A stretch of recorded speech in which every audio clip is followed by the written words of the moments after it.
credit cards. Me and my wife, I got fed up with the shop that I was working at, and he was trying to charge us like $350 a week for a chair. So I got fed up. I got this little suite.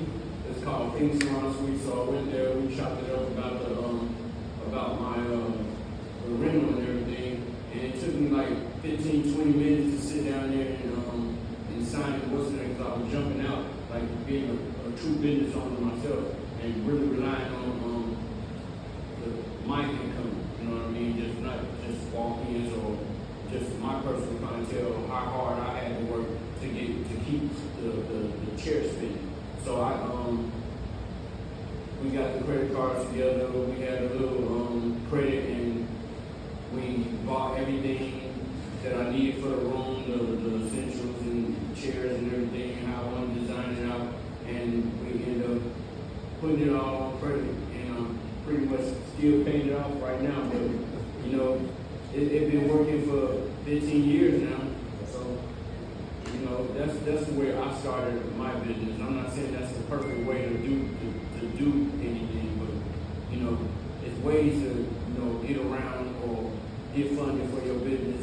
All you gotta do is really just go through the steps, maybe get your LLC or whatever you want to do, and just follow your dreams. Pretty much, no matter, it's funding out there for you guys. Like if you want to really get a business, it's funding out there. You can do it.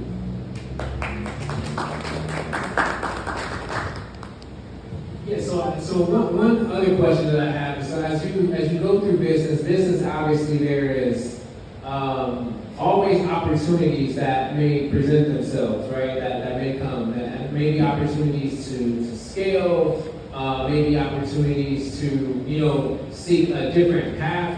Have any of you, as you're operating your current business, when it comes to just like access to capital or things of that nature, have you had to use sort of like non-traditional ways or go through different loops or holes that you think other people just may not know, whether you're buying a building, whether you're expanding? What are some things with regards to just funding and capital that some folks here may not know that they could potentially use just as they're thinking of starting or growing their own business? Well, in our case, my biggest challenge was probably about 15, 20 years ago when a lot of things started going digital. And so people say nobody's going to read newspapers anymore, and they're going to be obsolete. But our biggest challenge was the purchase of a new home digital was not set up. So we went to a couple of different sources. At that time, people weren't really trying to loan money to black businesses, especially a black newspaper right now. So we ended up going to our organization, the National Newspaper Publishing Association. And they had a pool of money that our publishers could go and borrow at a very low interest rate and be able to purchase the equipment that you needed for your publication. So that was one avenue that was really fortunate for us, was to be able to have an organization that we could go to. And they had the funding available for us, paid them back very quickly. But the fact that at the time, Chase Bank and B of A, they weren't really working with black folks that much. And so we had to get as creative as we could. And that was one way, working within our organization. That was actually funding for us. Anybody? Brian?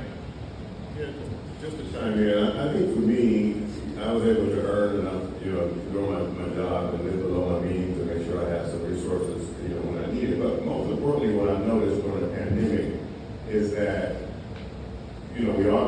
most of us got those stimulus checks at one point. But what I saw as I started to help out some of my clients to get like PPE funding and some of the SBA, EIL funding, is that this country runs on business. This country is designed for business. This country is optimized for business. And it wasn't until I really started to, kind of resonate. I was kind of tinkering around with business, but it was then when I said I needed to go full on business. Everything's business from here. Like Jay-Z said, I'm not a businessman. I am a businessman. What I'm saying is that this brother here was telling me, hey, make sure you start off and set your LLC up right and this, that, and the third. do it. I mean, you hear that, truncated advice on TikTok or Instagram or something like that, telling you this is all you need to do, but it's not wrong. I think for me, laying that seed by starting a business, starting an LLC, and making sure I was building credit underneath that business, over time, it takes time to get your credit profile up where you can not have to personally guarantee some of the loans and the financing that you get. But it was after that point where I realized that these banks were writing big checks to me, to my business, which is me. They wouldn't give me the same checks if Brian Johnson went down there and asked for a loan. But they wrote those checks when Ryan Johnson PLLC went down there and asked for those loans, and it was no problem at all. I got this extensive funding through the SBA program. Even now to this day, I'm in the process of acquiring some property and things like that. They're giving the money away. I generally don't believe it's as hard or the path is as resistant as we may think it is if we write steps in order to put ourselves in those positions in order to qualify for that funding. No, some businesses just don't particularly fund well if you don't have employees. As my colleague Reginald pointed out, most black businesses are sole proprietorships. The SBA funding.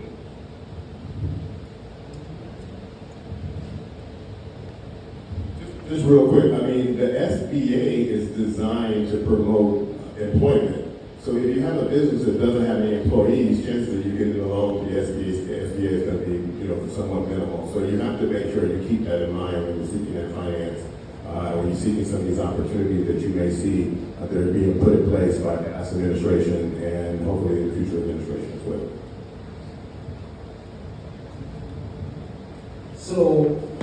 So right now, when we're creating and starting this, obviously it takes money to start a business, and I'm going to throw some civic in politics that's happening right now. So right now, if you are starting a business, you can qualify for a $5,000 tax deduction right now. So if you start a business currently, you can qualify for a $5,000 tax deduction.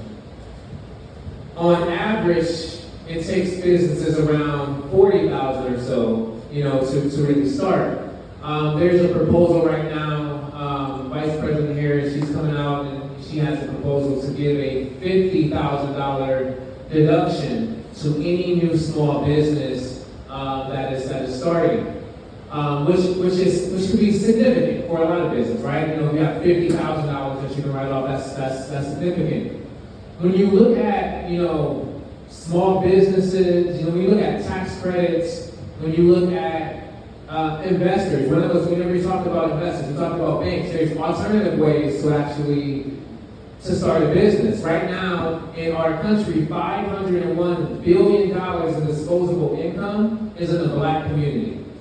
$501 billion disposable dollars. That's after you've paid for rent, after you've paid mortgage. We got money, but it's sitting in our bank accounts earning 0.001% interest, right? So have any of you used either investors or have any of you used tax credits or other aspects in order to leverage business or grow through things that you're doing?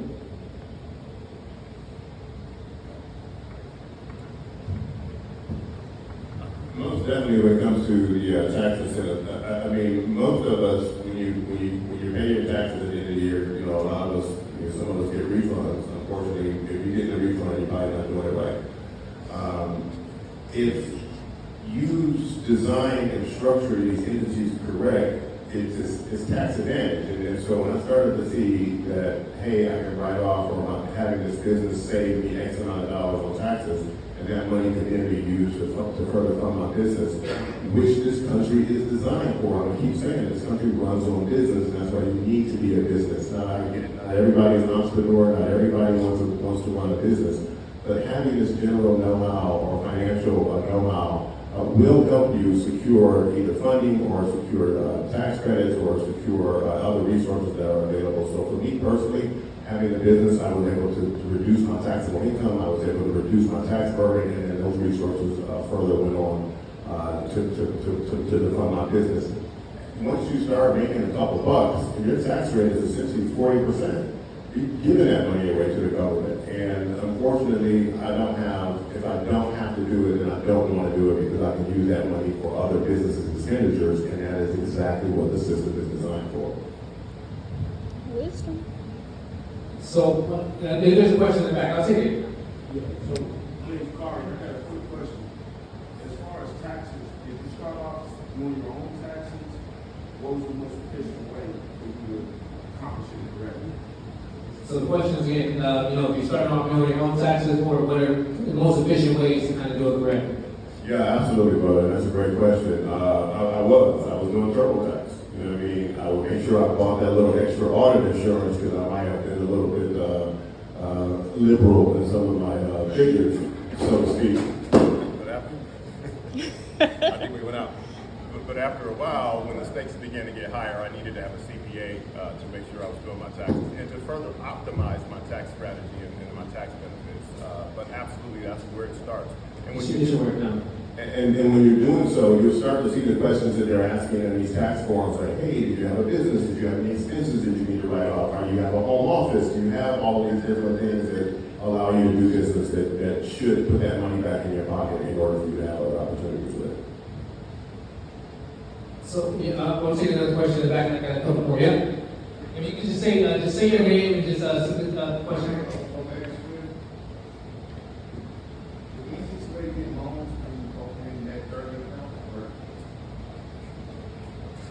Can you repeat the question? And he said, is it the easiest way to get business loans open up a net 30 account? Is that what I'm saying? Multiple net 30 accounts. And if I'm understanding correctly, these net 30 accounts are some where you establish your credit throughout for your business under your EIN, your business EIN number. Absolutely, that's where it starts. So when you hear this truncated small snippets of advice on TikTok or on Instagram, they're not wrong, but you definitely need to investigate it a bit further and get some more information because it's out of context. And so when you look to what that general premise is yes, you're establishing credit over time. It may take, let's see, my law firm has been in business since 2017, and I'm now to the point where I don't need to personally guarantee any of the loans. The credit is A1. I don't need to, have my own personal credit involved in my business. The business operates on itself. I wouldn't have been able to do that if I didn't have business credit under that. There are some programs out there where, hey, you can sign up for this service and it'll report to, the Duns and Bradstreet, it'll report, to different business credit agencies to build credit. But again, don't look at a business as, well, this is just a way for me to repair my own bad credit or circumvent my own bad credit.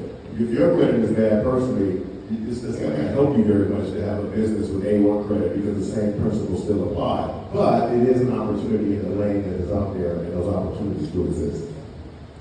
So one question that I have, and because what we do know is that many times there could be built-in barriers to make it more difficult for us to start business. So I spent almost a decade in state government, and one of the things that I would see was that the system was just not designed fairly for everyone. And this question is kind of goes towards you, Andre. And just in general, one of the things that I found was when you have a business where you need a certification, where you need a certificate, many times there's barriers put in place to make it more difficult for you to actually be able to get a license.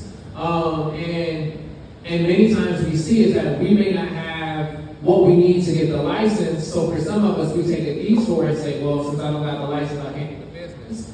You mentioned look, I've been cutting hair for grit. I'm imagining maybe without a license, and you switch to a license. I'm not sure. Can you just talk about that process?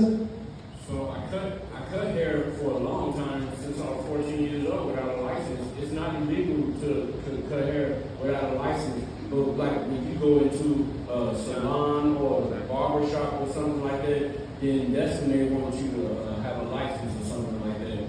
But I cut since I was 14 without a license, and the reason I don't have a barber license per se, but now since everything is together now, the cosmetology and the barber place, they all together now.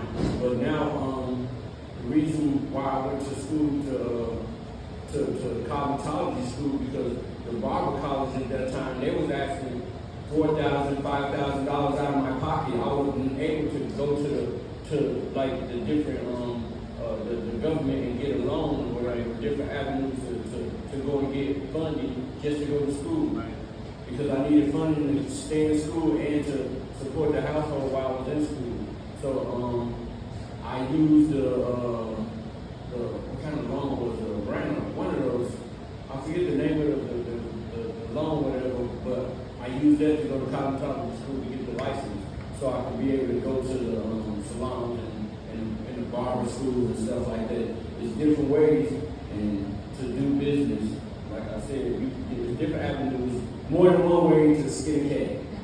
I would say that. But you have to go out there and find the work. You have to go out there and get the work. You got to go. That's real. That's real.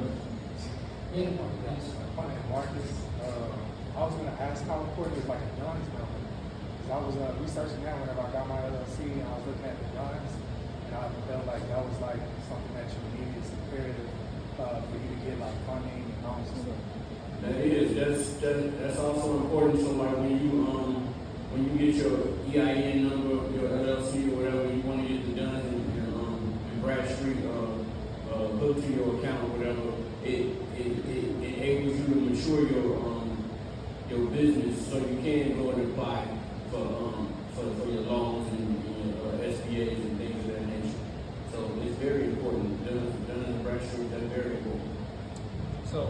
So, Close, this is questions for you. So, as obviously the Arizona Employment is a business that's more than just you, right? So you have staff and folks who work with you that kind of help make the business run. Like, how can you just talk a little bit about that experience? Like, what's the experience like?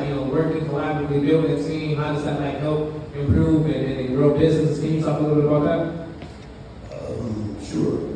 One of the things that when my dad passed away about 20 years ago, a lot of people said, well, you guys don't go out of business because you don't know what the hell you're doing. I said, well, I've been here for a while watching him do what he's been doing for the other 35 years, so I kind of got it down to a science. But what we had to do was increase our board of directors. We added some people to give us some advice. I think that any business, when you start getting into scale, you need other people's opinions and other people's input to make sure that you can continue to be a successful business. We then created our own nonprofit, so we have a foundation that we've had for over 20 years now. That has given us the opportunity to then expand into other business opportunities as well. I don't know if you all are familiar with Black Rodeos, but we started doing a Black Rodeo about 20 years ago. And that included bringing in a whole new team of people. This is arm of our newspaper and underneath our foundation, but it's another business that we do have. So we continue to try to do new things so that we can continue to have different streams of income coming in. That's one thing that I was taught. If you don't have enough streams of income coming in, if one dries up, then you don't dry up. So be sure that you have that type of opportunity. We also do event planning, do events. My wife is a partner in our business as well, and she is extremely organized. So about my wife and my son, my daughter, a couple of other people who are not related to us to work with us. We have a staff of writers, we have graphic design people, we have photographers. So there are a lot of aspects to our business that we really need, and we can't do it all by yourself. Absolutely. So, again, recognizing that a lot of businesses maybe, sole proprietorship, and I don't know if you have other partners at your firm as well, can you just talk about like how you've been able to navigate just like your business and thinking about just growth and things of that nature? So, I mentioned you're approached by another attorney. So, most law practices are primarily sole practitioners. And for me, the challenge I had, I've been approached to bring together other sole proprietors or sole practitioners to come together and collectively share revenue. But for me, my hesitation on that was that I was just in that situation for 12 years. Do I really want to go back in that situation? And I have a different exit strategy from practice of law. Me and counsel was talking about, he's, joking with my area of practice. My area of practice is great, but it's the stress level with it. dealing with family law, and criminal defense. Literally last night, I was up late just making sure my client got out of jail, right? Because we got court on Monday, and there's a different perspective when you're in custody and out of custody, right? So I try to let you out of custody, I could advocate for you differently as opposed to you being in custody, because the prosecutors are less likely to give you a better deal seeing that you're in custody because they got you. So, yeah, my exit strategy for my area of practice in terms of do I want to go into a partnership, while financially it could be lucrative, I have an exit strategy down the pivot from the actual practice of law to doing mediations and settlement conferences. Because I honestly believe, and look, I'll take your money, you know, but I honestly believe the same energy you go to court to fight over something, you can spend a fraction of that, come out with a settlement that both of you guys may not agree with, but keep that money in your pocket and move forward. And based on my 22 years of practicing law, I know how to get people to try to negotiate and come out with settlement when everyone can live. Go back to your question. So right now here in the state of Arizona, last year the budget fluctuates. So there is a. Let me switch It's all right now. So there was there's a $16 billion state budget. And out of that $16 billion state budget, about 50% of that budget goes directly to something called procurement. Procurement is private business. So people can do business directly with the government. That's just the state. That's not talking about the city of Phoenix. You got Glendale, Tucson, Tempe, and on, right? And then that's not talking about school boards, or that's not talking about other counties. So all of these government entities have billion-dollar budgets, or literally hundreds of million-dollar budgets that they have, and nearly more than half of those dollars go directly to private business. So you think about like the city of Phoenix, they don't own their own construction company. They don't own their own janitorial company. They don't own their own law firm. They don't own their own graphic design studio, right? They don't own these things. So they have businesses with private entities in order to create wealth. One of the things right now, when you think about the most millionaires that happen right now, a lot of them, they got their money through business with the government.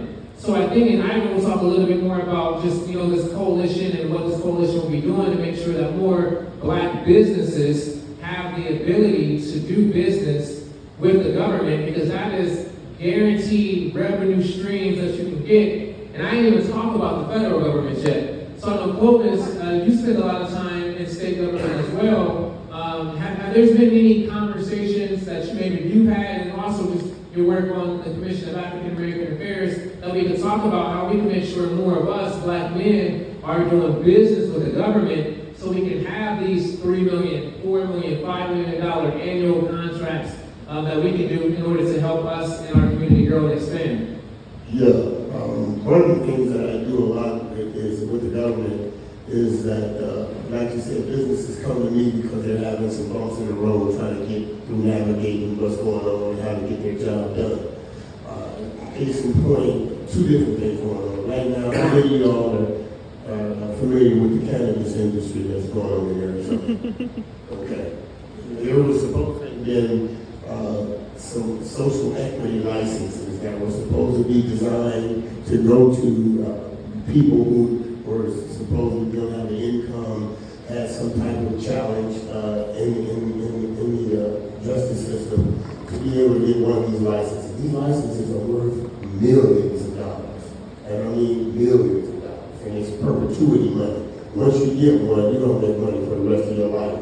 It's like owning Anheuser-Busch. You know everybody's going to drink beer for the next 200 years. Well, people going to be smoking for the next 200 years, to guarantee that.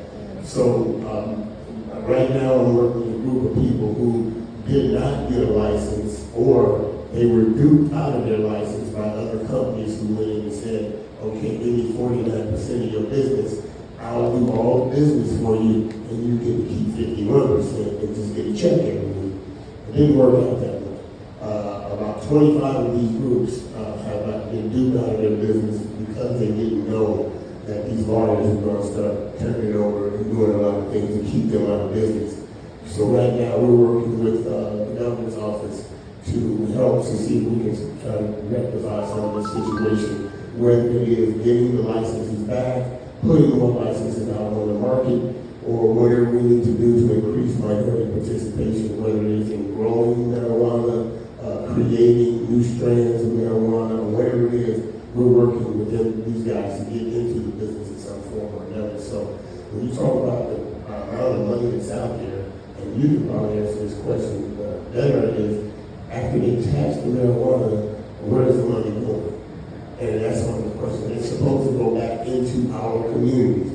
Right now, we haven't seen much of it. I don't know, maybe we can address that sometime later on. But those are some of the business issues that come to me. Another one is working with behavioral health.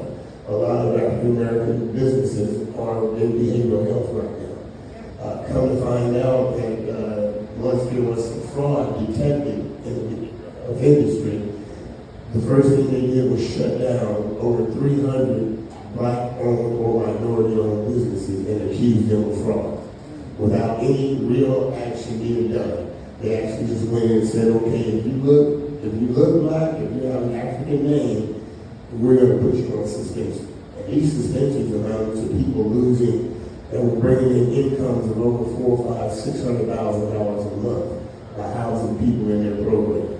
So once they found out about that fraud, instead of letting people get back into the program, now they're going through a lot of different licensing and fees and things like that. And so some of those people have gone out of business, literally, have lost their house, they lost their home, their business, they lost their cars, because they were still trying to do business.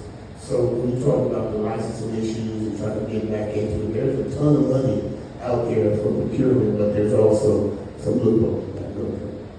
Absolutely, no, that's huge. I mean, again, as he mentioned, $500,000, $600,000 contracts per month, literally, and those are like on the low end for a lot. And one of the things that we've seen too with the government is it's a catch-22. Many times, in order to do business with the government, you have to already done business with the government. But say, how can I do business but I haven't had an opportunity to do it? And those are things where, and I will talk a little bit more about, as a coalition, how can we create equitable approaches where if you are a first-time business owner, how can you still have an opportunity to go through procurement? So everyone in here, if you are looking for opportunities, definitely type in procurement and look at all different government levels.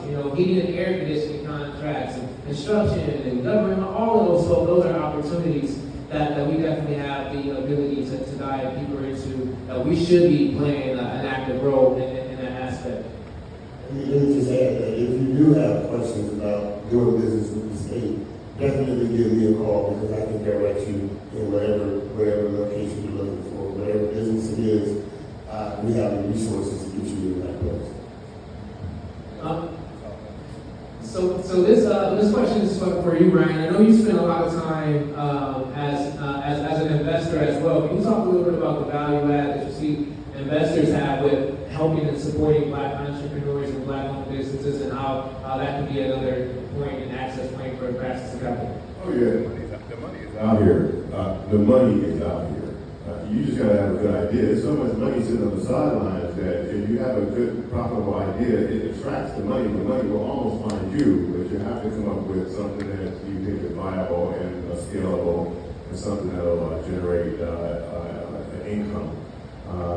It's not as hard as we thought it was, and to be quite honest with you, I didn't start figuring this stuff out until later in life. Yeah, I got 20 years of school, probably just like my man and probably other people in here. But the stuff that we were learning, they weren't teaching. So, we've all had ideas driving down the street like, oh man, I can, set up a franchise here. Like, what if I franchise this business? You may have gone so far to even look up the franchise requirements and say, oh, what would it take to set up a Subway franchise here or this, that, and the third? Then you get discouraged when they say you got to have $450,000 worth of net worth, excluding your primary residence. You're done. I don't have $450,000 worth of net worth. But did you know you can buy proof of funds? I didn't know that. Say that again. Right? You can buy proof of funds. I don't think folks are realizing what she's saying. thought it was illegal. I can buy proof of funds. I can go to this brother who's an investor, he's got $1 million sitting in his account and say, hey, for 1% or 2% fee, he will add me onto his account as a co-account holder. So now I go back to the franchise company, the franchisees, as a franchisee, I got my proof of funds right there. I didn't know that. Neither did I. And a lot of people didn't know that. But these are some of the barriers that exist, whether they're institutional, whether they're mental, or whatever. You know what I mean? It's just not well known until you really start digging deep into what's out here and understanding stuff. Look between the surface. Don't look for the low-hanging fruit. I always advise folks, the low-hanging fruit won't get you anywhere. I'm an investor, and I am an investor, and that is one of the areas that I've decided after doing extensive research on how can I make the most amount of money in the least amount of time with the least resources. And it always came back to investing. And that's what I've been working on, and that's what a lot of investors out here, they're willing to give you the money. You just have to have a sound business idea. I need to talk. Yes, question. I need to talk to him. Have you ever heard of the rule of two in government contracting when it comes to African Americans doing business with one another? The question was, have you ever heard The rule of of two the rule of two? in the government contracting space. No.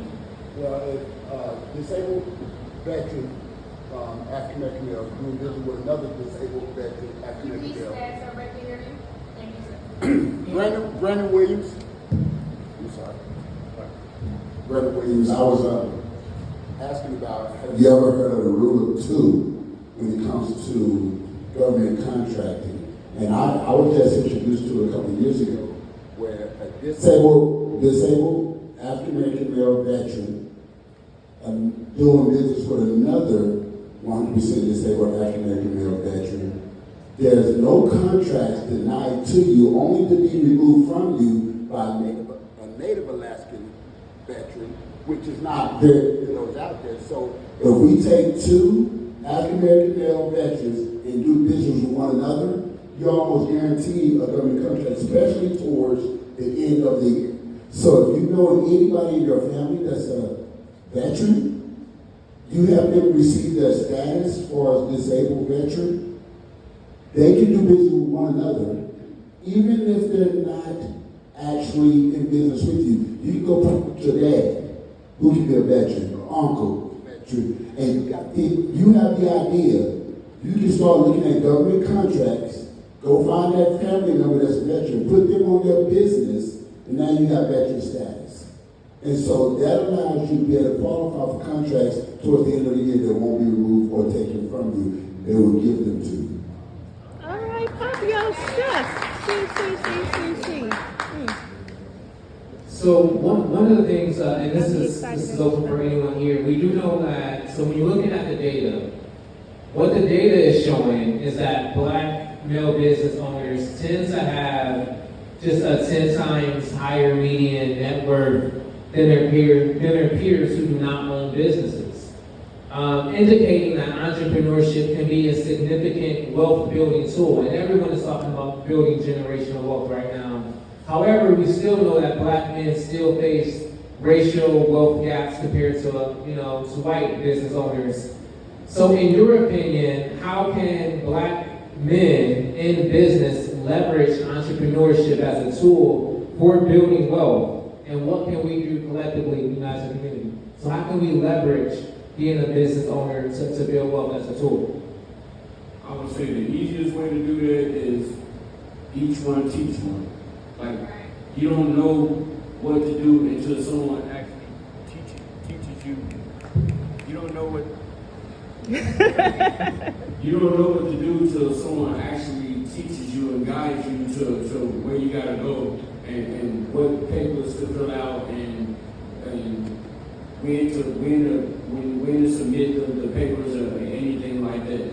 But I would say, yeah, that's the thing that we should do is find ways of teaching young entrepreneurs the correct channels to go through to get these loans and get these government contracts and things like that. Like what he was saying, what's the name? That's a good tool, and a lot of people don't know that.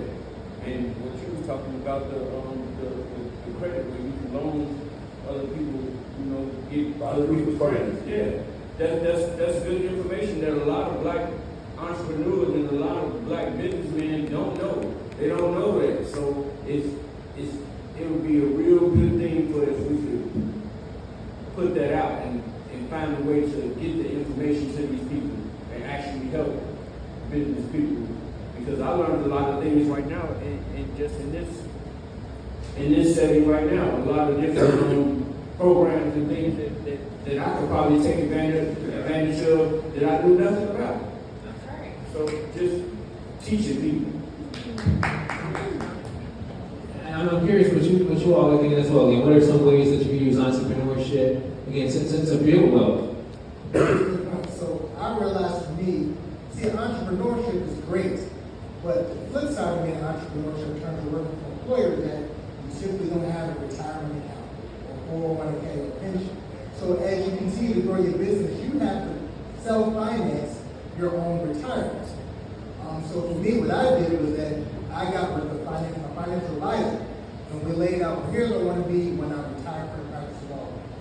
How much money do I need to contribute to my retirement plan, you know, also in terms of my investment plan. So for me, was getting with the financial advisor. Yeah, I just wanted to say that when it comes to entrepreneurship and building black wealth, there is a formula to it, but we don't have to reinvent the wheel. Success leaves clues, and if you just follow the clues, you'll be able to emulate what we're seeing out here in successful models. I would advise you guys that are interested in becoming an entrepreneur, don't start a business from scratch. Go buy an existing building, existing businesses. There's so many baby boomers right now that own these small businesses that are ready to retire. They don't have anyone to pass it down to. Those are the businesses that the SBA is just begging to give money to because they already have established revenue generation streams. They already have established records. You step in. Hey, I don't know how to run a heating and cooling business, but I bet you if the business is profitable, I can come in, retain the owner for the next 6 months or a year as a consultant, and be able to get that business up and running, modernize that business, make sure I'm getting reviews on Google, taking credit cards, and all that stuff like that. There's some prime opportunity out here. We just have to think outside the box. You guys got to get on some of these forums. You pretty much read it as a subreddit on just about every single one of these topics. You hear me again, please, stop listening to the truncated advice. It's easy to get that information, but, you gotta have a bit of intellectual curiosity to go out and do your research and say, oh, what do they mean by that? What does it mean by net 30? What does that look like? How does the Dun & Bradstreet number affect me? What is the SBA specifically looking for if I want to apply for a business? They may want to see an LLC that's been in existence for about 5 years. Even if you don't plan on starting a business, open an LLC. Let it sit dormant because a lot of organizations won't do business with you unless you've had an LLC that's been in existence for a certain amount of years, especially when it comes to procurement and the government. They want to see that you've had an established business. You've kind of got to lay the seeds and lay the groundwork for yourself to set yourself up in the future. But when you do it, the rewards are pretty powerful. That is one nugget I would just say. Again, if you do not have an LLC already started, I would just go ahead and start it. Because again, typically it's the 3 years of tax returns, and you do actually see, even if it's not making the revenue that you wanted to make, having that will again it can immediately exclude you. So that's going to be important. There's a question here. Yes.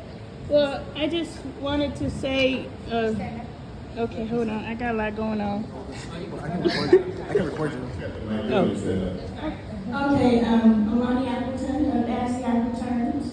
But as a school teacher, I would like to say in a low-income school, y'all, if you're not taking the education of your child into your hands, you are selling your child out, and I'll leave it at that. Now, to you saying you need to have that level of curiosity, these children aren't being taught to have curiosity. These children are being taught to give them the answer.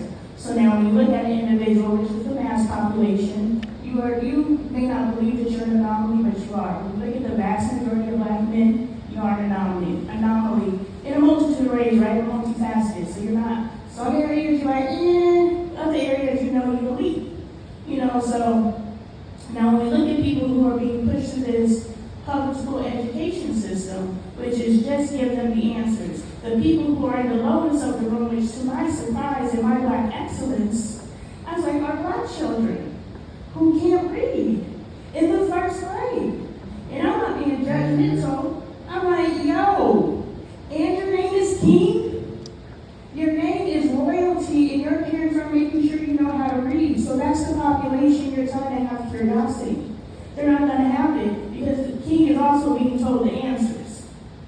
We don't have time to teach King how to read in the first grade. Your mama should have did that, your daddy should have did that, your guardian should have did that before you came to school, but we're not there. You're here, and I don't have time to teach you because I have all these other kids who have extreme behavior issues. I can't even teach these kids because I'm stopping Johnny from literally climbing up the wall. So now when we think about curiosity, they don't have it. Just give me the answer. Just give me the answer. And if I go to these forums and they make it too complicated, you talked about the hoops that we have to jump through. This is a hoop. I get to this Reddit forum, I only know the pop culture terms to look up. So I'm going to get redundant information, which is why I don't go to nobody but source, period. That's what's going to lead the way. That's what led me into this room. That's what led my husband into this room. To sit amongst a panel of black men who know something he knows something about, but you know a little bit more. And you know a little something different. And you got generations in the game, and I saw you for when you said you wanted to, and you've done it.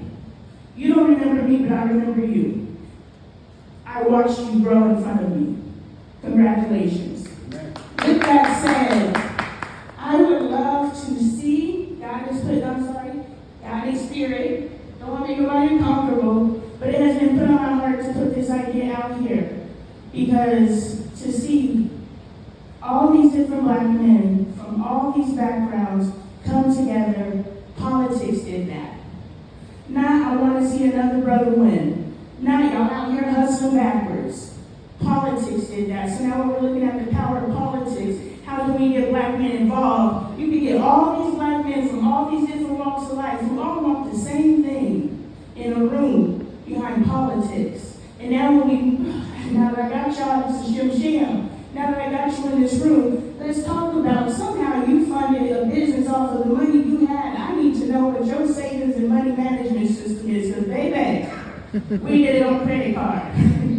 You know, you're over here doing what you're doing. You got something I need to get in your head, especially as an investor, because I am a businessman. Okay? I am watching my husband, who I have doubted, and I'm going to be keeping you. This is my gift, let it flow. I have doubted my husband. He got on this panel of, we're doing something, and I'm struggling with my husband. I'm watching my husband hold his own. Every time he gets that microphone, I'm like, oh Lord Jesus.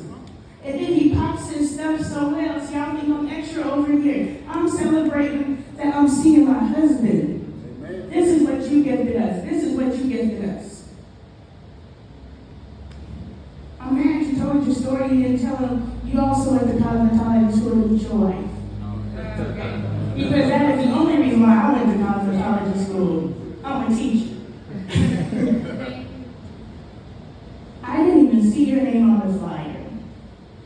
My friend did. That's community. Having someone around you who's going to see what you don't see. You would never probably talk to each other because of social economical background. Hold on. I'm going to go dishonor. Hold on. I'm going to give it back, but this is God delivering the message. Let me deliver it. Y'all wouldn't talk to each other for political standings, economical backgrounds, educational backgrounds. We got the Brophy brothers back there. I was like, Brophy, bro? You know, so we would not associate with each other for any other reasons but politics. And because we are all in this room, you have to understand, don't take one word for granted. We are all growing in this moment. And my friend saw your name on the flyer. And she said, that's the brother you need to talk to. I was like, let me look a little closer. Because I was looking at my husband looking all dapper, Let me go look at the other panel. I was like, lawyer. Family law, my daughter wants to go to family law, so I will be talking to you.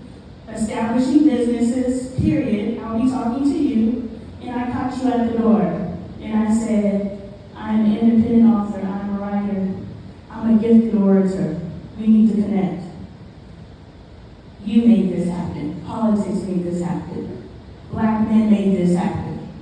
Joy, you made this happen. We made this happen. Higher power made this happen, and I'm done. Thank you so much.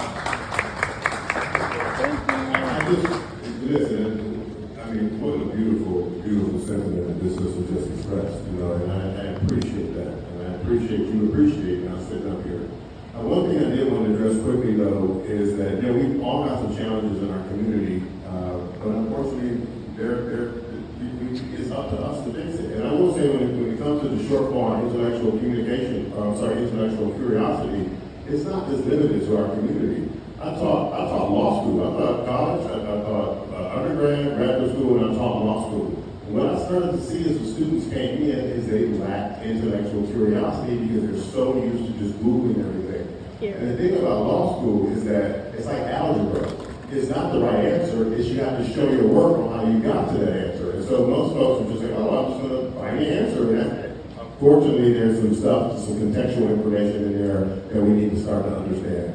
I get it. There's a lot of us that are in that position that are, you know, already at a disadvantage from day one when it comes to kindergarten because their parents may not have the necessary skills to encourage reading. Reading is fundamental. Reading is going to get you the information where you need it to know.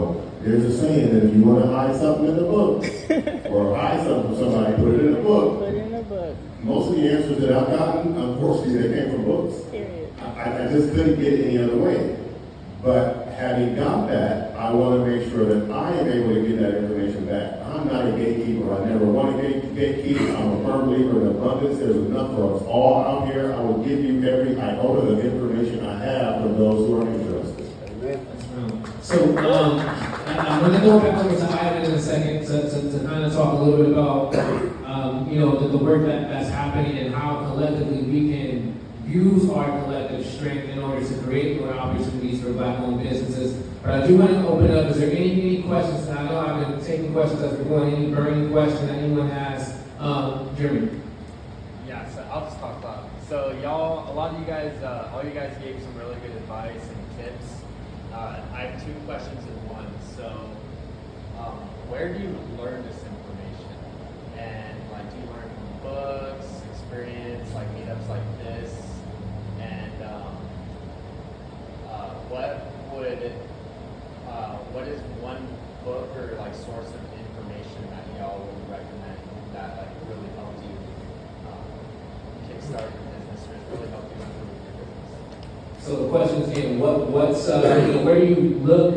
What do you use? What do you look to find the information that you've got? And again, what will come to some of the sources? And again, if you have any particular source in particular that you think would be helpful for folks. I'm going to jump in just real quick. I have definitely want my colleagues to chime in up here, but I remember coming across a statistic that said that most of the wealthiest people in the world, the CEOs, read on average about 50 books a year, which averages about a book a week.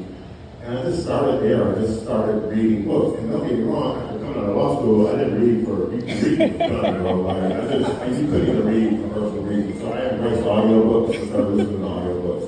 And I started with finance books, understanding the basic fundamentals of finance books. There's a great book called I Will Teach You to Be Rich by Ramit Sethi. I would absolutely start there and kind of work your way out. And you just start to pick up on these nuggets that build upon each other and build upon each other. And then when you start reading complex finance books, it's still some stuff that I still don't get. I find myself Googling words as I'm reading the book. But you got to put the work in for me personally. So, resources. So for me, honestly, man, what's the barbershop? It's great to hear you say something about barbershop. My barber, ABN, together on 2 barbershops in the valley. And a lot of, so just being in the barbershop, getting my cut, seeing the brothers and sisters coming in there, sharing out, dropping nuggets, that was my source, right? My barber is real connected here in the valley. So, hey, I need something. Hit him up. So that's been my source. Ideal source, is external sources such as books, businesses, SBA, is a good place to go. But for me, just having that connection with people. Also, I'm a member of Making South African Incorporated. So I connect with my fraternity brothers when I need things. A lot of them come to me. So just that connection to community. You had a question? I really want to touch on what this sister brought to the table. And we start by bringing our sons in the environment so they can see it. Like my wife, I tell them, go get him some pens, whatever, bring him here. But also, we connect with what we're passionate about. Because you was talking about the young kids that can't read. We started a nonprofit for single moms and single dads called My Better Half. Because it was something that triggered and happened to me and my wife both.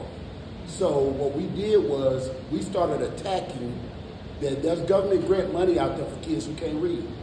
But if we care enough, that's our passion, we got to find out how to go get that grant money to help these kids can't read so we can fill in the gaps for some of these parents that miss on that opportunity to cover those kids. So we need to connect. So watch this. Here's what I say. When you notice there's a very a big market out there for that, that's an idea. Period. That idea resonates inside of you. So Yes. you can take that idea, go get that government funding, and fill in that gap to where so many people are missing.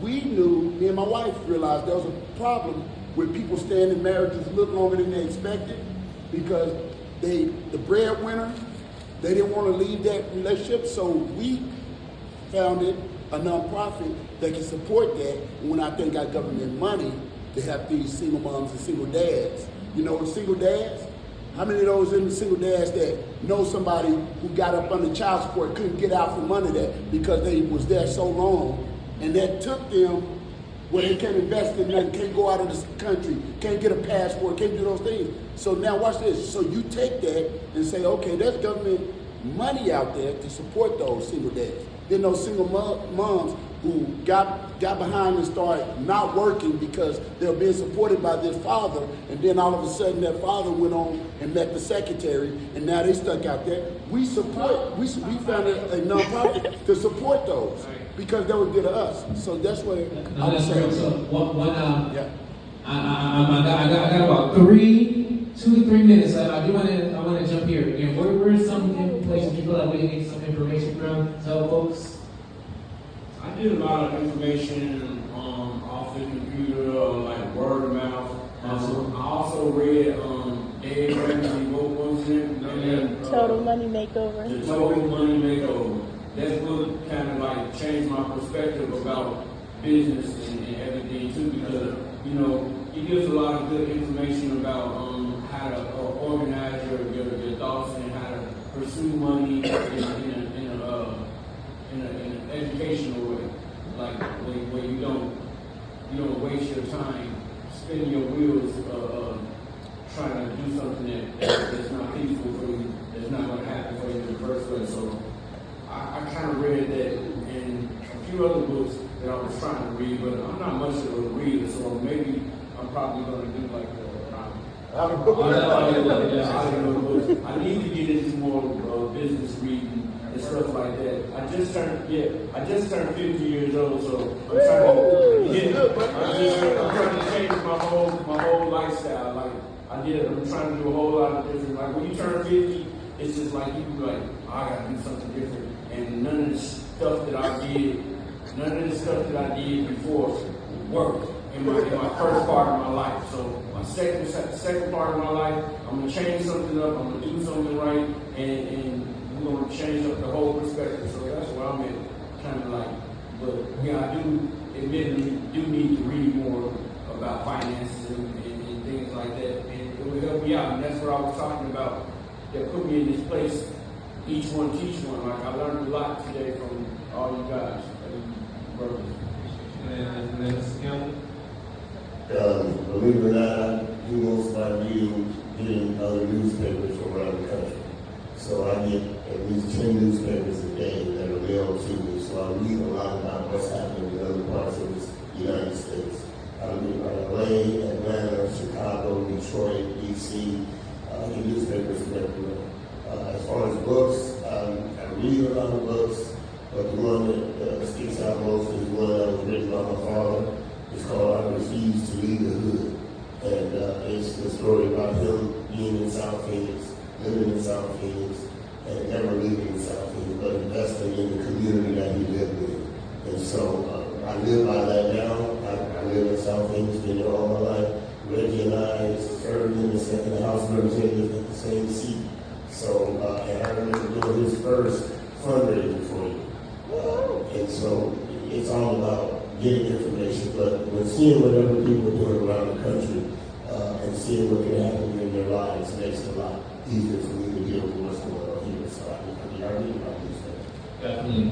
And we know right now a lot of conversations are happening about, there's a lot of conversation happening right now about what's going to happen to us, or what's going to happen, what people are trying to do for us, but we haven't been able to shape that conversation, and that's what we really want to focus on. And that's ongoing, moving from here and moving forward, is how we can collectively shape and change conversation. We talked a little bit about procurement, licensing, we talked about other opportunities that folks have, access to capital, all of those things. They have a governmental function. This year in the grant, and this year in the budget, there was money put for grants for small businesses. I'm not sure how many people knew about that, but that's free money for businesses that was put. So I'm gonna go over to Ivan real quick to talk a little bit about some of the initiatives and work that's happening, and we'll continue to go. We'll continue to move from there. But before I do that, let's do these amazing round of applause.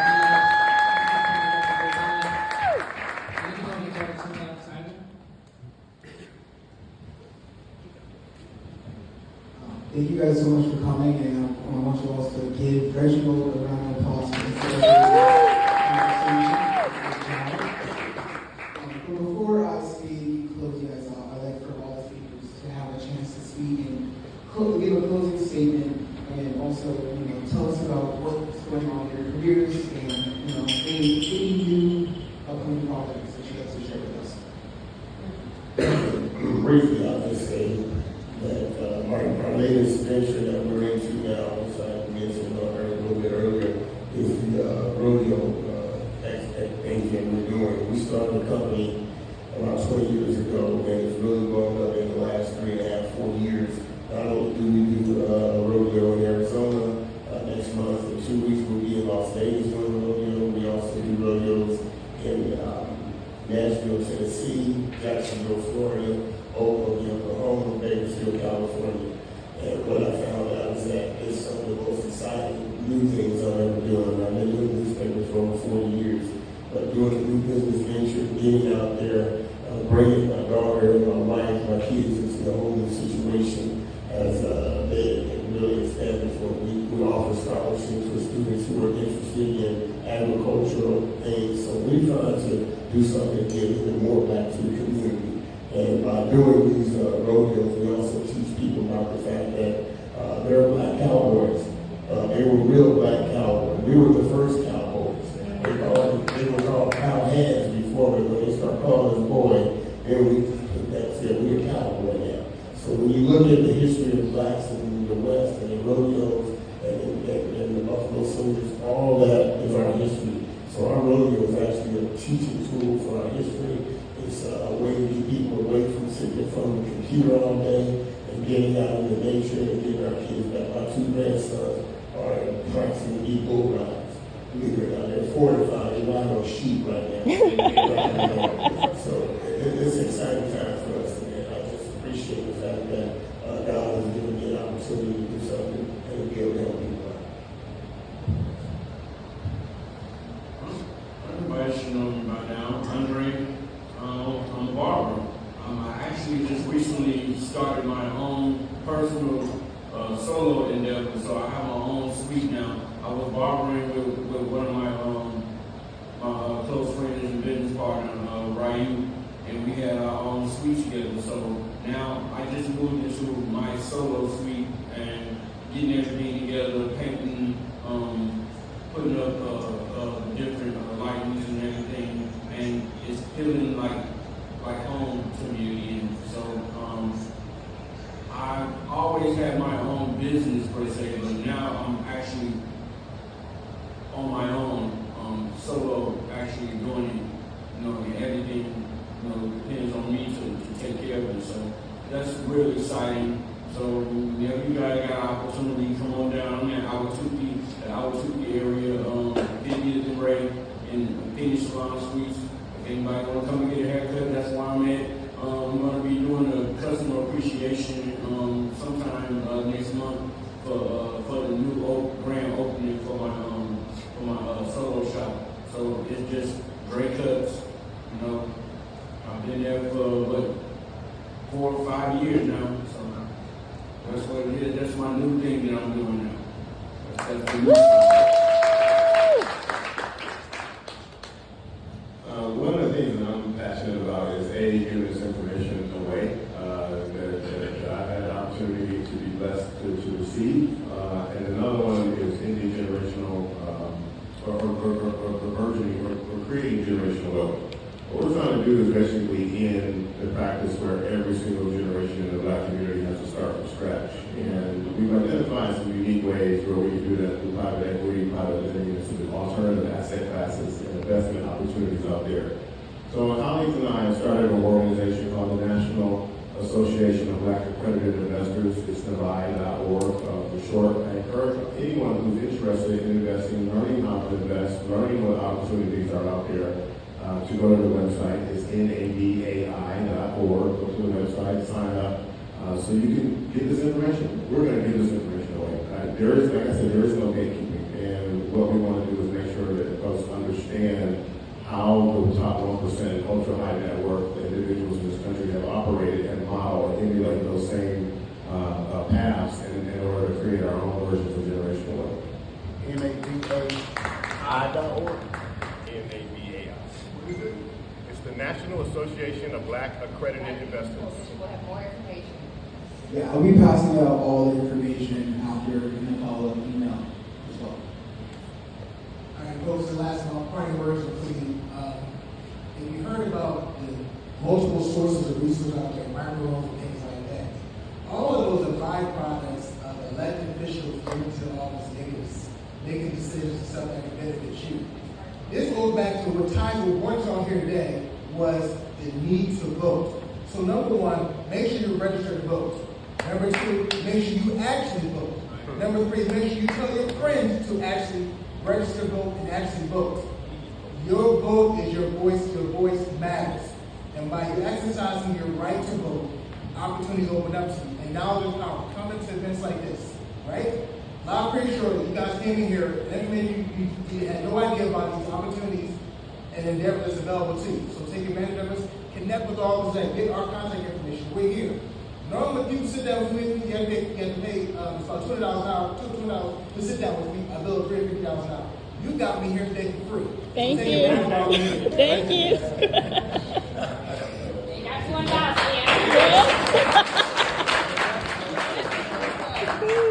And I think for me, the last thing I'll say is just, things real super passionate about that I would just information. Oh man, that was good. Yes. That I would just say is like, I would encourage you all to, we talked a little bit about entrepreneurship through acquisition. I will just continue to say that, you don't always have to reinvent the wheel. You don't always have to think about something new. I'm smart enough to know that I don't know everything, and when people have had success, where you can take that success and grow it, I encourage you all to look up this term if you don't already know it. It's called leverage buyout, LBO. Leverage buyout, that is one of the key ingredients to actually acquiring a business, which is extremely important. So I'll throw that out for each and every one of you. Also, again, continue to network and continue to build a coalition with each other. I think that's what it's about. So I'm going to Give them another round of applause.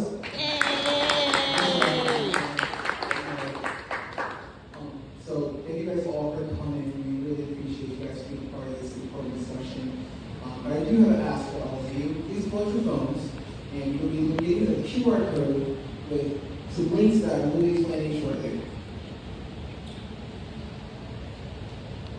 Okay, what this coalition is interested in a resource to grasp the current economic state of Black Arizona. There's a full PDF on there giving you a breakdown of the last year's report from the state of Black Arizona, and it really shows you the true need for strength in our community and our economic sector.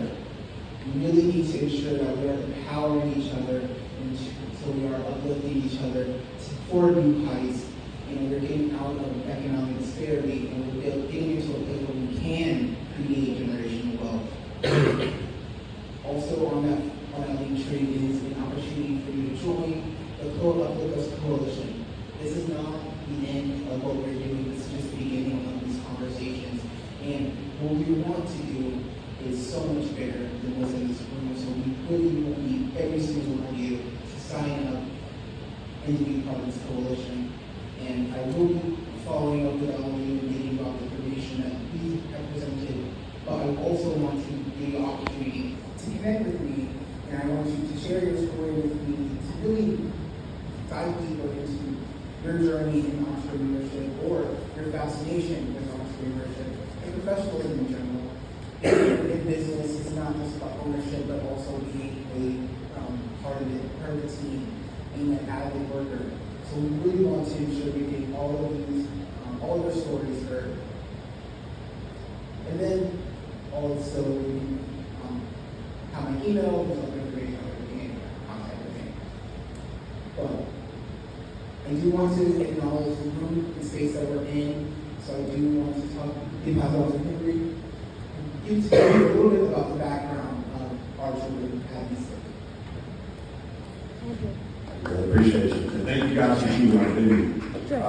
First off, if you don't know who we are, we're Archwood Exchange. Our nonprofit is called Acres, Archwood Community Resources and Power Strategy. The idea is this right here. We have what we need in our community to empower each other. Archwood was started as a necessity, and we basically filled the gaps as we went along. We supported over 400 businesses since 2016, and we've just grown as we've seen the needs of the community of Black business owners grow. This is the current evolution of that. Because everything that we're talking about right now is a lot of knowledge here. When we leave here, it goes to its respective places. This is a place that will house that information. What you see right now is, we haven't even really got started. Excuse the area here, we just opened up this wall last week, took that AC out. So next time you come in, be a little cooler here. So it's a work in progress. But eventually, what the Archwood at East Lake will be, and real quick, we put it here real quick. For people that don't know, we've kept it vague since the beginning. If people don't know what Archwood means, Archer and Greenwood was one of the main intersections of Black Wall Street in Tulsa, Oklahoma. So the idea initially was to take that strategy and rebuild, but rebuild on a solid foundation with the people that need it the most, the people that have the most passion and talent, and we know that is. So I see Archwood at East Lake, I guess technically means we're going to build Black Wall Street in East Lake. So that's our goal. That's what we're trying to do. We didn't realize that a couple of months being here, like, oh, that's Black Wall Street in East Lake. So work with us. But eventually what this space will be, this is just half the building. The other half, we're building offices that will hold Black nonprofits, Black community organizations, so that we can build off the synergy of all of this talent, all of this knowledge in the community. And we don't have to wonder where that information is. This will also serve as an event space for things like this, so that when we go into other spaces, we don't have to bite our tongue. We don't have to worry about who's watching and who's listening. So this will be the home for us here in Arizona. What it will be in details is really up to the community. We can tell you what we're going to do, but what's going to be in the space is really up for the community. So tap in with us. Our website is archwoodexchange.com. We do coffee and connect. You might have seen some signs around here. It's a networking event we do for free every third Wednesday of the month. Register, come on in, tap in with people. We do the Buy Black Marketplace first Saturday for the past almost 8 years now. Our business, Strong Bull, we're the largest black-owned hat company in the country. Started at that marketplace. We got our second location in Los Angeles now. But I say that to say we have a treasure trove of knowledge and experience that we want the community to have. We're not going through this, to write a book here. We want 1,000 books to be written off the experience and passion that we all have. So we invite you to join us, archwoodexchange.com. Tap in with us here, and we appreciate y'all coming out.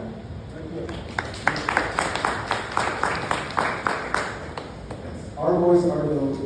We are committed to the Black community here in Arizona. We are here for you to ensure that Black prosperity and affordability in our community is achieved. We can't do it alone. We need everyone in this room to participate. So if you are able to ensure that you vote this upcoming election, because it's not just about the president, it's about down ballot, it's about our community here in Phoenix, here in the valley, right down here on the street. We have the power to be change in our community. So definitely sign up with this coalition. This is a space for us, by us, and we need all of you. So thank you guys all for coming. Make sure you grab some food. We have a banner, we'll back off in the back, so if you want to commemorate this moment, we have some posters. Please make sure you guys take some pictures. Post on Instagram and LinkedIn. This is a great opportunity for us to ensure that the vote, we get the vote out. Message is there. Amen.